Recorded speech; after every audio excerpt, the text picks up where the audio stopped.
ഭാവന ഉദ്ഘാടനം ചെയ്യുന്ന ഈ ഒരു പ്രോഗ്രാമിൽ സാമൂഹിക സാംസ്കാരിക നായകന്മാർ എല്ലാവരും തന്നെ പങ്കെടുക്കുകയാണ്. ആരോഗ്യ മേഖലയിലെ ഏറ്റവും അടിസ്ഥാന ഘടകമാണ് ഈ ആശാപ്രവർത്തകർ എന്ന് പറയുന്നത്. നമുക്കറിയാം, ഗർഭിണികൾക്കും കുട്ടികൾക്കും വാക്സിനേഷൻ മുതൽ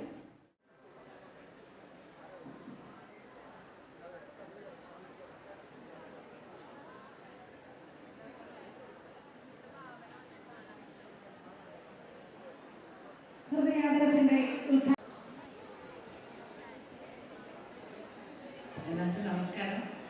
ഹൈബി നേരത്തെ പറഞ്ഞ പോലെ എനിക്ക് പ്രത്യേകിച്ച് വ്യത്യാസങ്ങളൊന്നും വന്നിട്ടില്ല. ഇപ്പോൾ എനിക്ക് പ്രസംഗിക്കാൻ അറിയില്ല, പക്ഷെ വഴിയില്ലാത്തതുകൊണ്ട് ഞാൻ സംസാരിക്കാൻ വന്നതാണ്. എനിക്കിങ്ങനെ വന്ന് പങ്കെടുത്ത് പോകുന്നതിലാണ് സന്തോഷം. കറക്റ്റായിട്ട് എന്താ പറയേണ്ടതെന്ന് അറിയില്ല. പിന്നെ എനിക്ക് ഉമ്മച്ചേച്ചിയുടെ അടുത്ത് പറയാനുള്ളത്, ഉമ്മച്ചേച്ചി ഇങ്ങനൊരു കാര്യം കണ്ടക്ട് ചെയ്ത് എന്നെ ഫസ്റ്റ് വിളിച്ചപ്പോൾ തന്നെ എനിക്ക് ഇൻട്രസ്റ്റ് ഉണ്ടായിരുന്നു എനിക്ക് വരണം എന്നുള്ളത്. പക്ഷെ പല കാരണങ്ങളാൽ ഡേറ്റ് ഇങ്ങനെ മാറിപ്പോയപ്പോഴൊക്കെ എനിക്ക് തോന്നിയിരുന്നു എനിക്ക് ഷൂട്ടിന്റെ ഡേറ്റ് പ്രോബ്ലം ആവോ, ബാംഗ്ലൂർക്ക് പോണ്ടി വരുമോ എന്നൊക്കെ. പക്ഷെ എങ്ങനെയൊക്കെയോ ലക്കിലി കറക്റ്റ് ഇങ്ങനൊരു ഡേറ്റ് മാറിയാലും ഇങ്ങനൊരു കാര്യത്തിൽ അത് കറക്റ്റായി സംഭവിച്ചു. എനിക്ക് ഇതിൻ്റെ ഒരു ഭാഗമാവാൻ പറ്റി. പിന്നെ പി ടി തോമസ് സാറിനെ എനിക്ക് ഒരിക്കലും മറക്കാൻ പറ്റില്ല. എൻ്റെ ലൈഫിൽ ഒരു ക്രൈസിസ് ഉണ്ടായപ്പോൾ എൻ്റെ കൂടെ വളരെ ശക്തമായി നിന്ന ഒരു ആളാണ്. എനിക്ക് തോന്നുന്നു നമ്മുടെ ജീവിതത്തിൽ നമ്മളങ്ങനെ ഒരുപാട് പേരെ നമുക്ക് കണ്ടുമുട്ടാൻ പറ്റില്ല. അവര് വളരെ അൺകണ്ടീഷണലായി മറ്റൊരാളുടെ പ്രശ്നത്തിന് കൂടെ നിൽക്കുക എന്ന് പറയുന്നതിന് ഒരു വലിയ മനസ്സ് വേണം. അതിനെനിക്ക് പി ടി തോമസ് സാറിനെ എനിക്കും എൻ്റെ ഫാമിലിക്ക് ഒരിക്കലും മറക്കാൻ പറ്റില്ല. അതുകൊണ്ട് തന്നെ പി ടി തോമസ് സാറിൻ്റെ വൈഫ് ചേച്ചി വിളിക്കുക എന്ന് പറയുമ്പോൾ എനിക്ക് സാർ വിളിക്കുന്ന പോലെ തന്നെയാണ്. സോ തീർച്ചയായും എനിക്കിവിടെ വരണം എന്നുള്ളത് എൻ്റെ മനസ്സിൽ എനിക്ക് ഒരുപാട് ആഗ്രഹമുള്ളൊരു കാര്യമായിരുന്നു. പിന്നെ ഹൈബീനെ പറ്റി പറയാനുള്ളത്, ഞങ്ങൾ ഒരുപാട് ഫംഗ്ഷൻ ഇതുപോലെ വിളിച്ചിട്ട് എനിക്ക് പലപ്പോഴും ഷൂട്ട് കാരണം വരാൻ പറ്റിയിട്ടില്ല.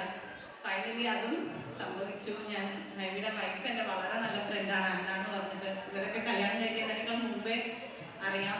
ഞങ്ങൾ ഒരുപാട് അപ്പം അന്നൊക്കെ ഇങ്ങനെ സംസാരിക്കുമ്പോൾ ഇങ്ങനെ ഒരു റിലേഷൻ ഉണ്ട്, കല്യാണം കഴിക്കാൻ പോകാനൊക്കെ എനിക്ക് അറിയില്ലായിരുന്നുള്ളൂ. അത് കഴിഞ്ഞ് എനിക്ക് പലരും ഇങ്ങനെ കാണുമ്പോൾ എനിക്ക് ഒരുപാട് സന്തോഷമാണ്. വളരെ ഒരു ഹാപ്പി കപ്പിളാണ്. സോ ഹൈബിക്കും അന്യം എപ്പോഴും ക്ലോസ് ടു മൈ ഹാർട്ടാണ്. പിന്നെ ആശാ വർക്കേഴ്സിനെ പറ്റി പറയാനുള്ളത്, നിങ്ങളെല്ലാവരും ഒന്നും തിരിച്ച് ആഗ്രഹിക്കാതെ വളരെ സെൽഫ്ലെസ് ആയി നമ്മുടെ നാടിന് വേണ്ടി, നമ്മുടെ സൊസൈറ്റിക്ക് വേണ്ടി ജോലി ചെയ്യുന്നവരാണ്. നിങ്ങളൊക്കെ ശരിക്കും ഏഞ്ചൽസ് വിത്തൗട്ട് വിങ്സ് എന്ന് പറയാം. സോ ഇങ്ങനെ ഒരു പ്രോഗ്രാമിന് ആദരിക്കപ്പെടേണ്ടവരല്ല എന്നൊക്കെ നേരത്തെ വിളിച്ചു ചിലർ പറഞ്ഞു.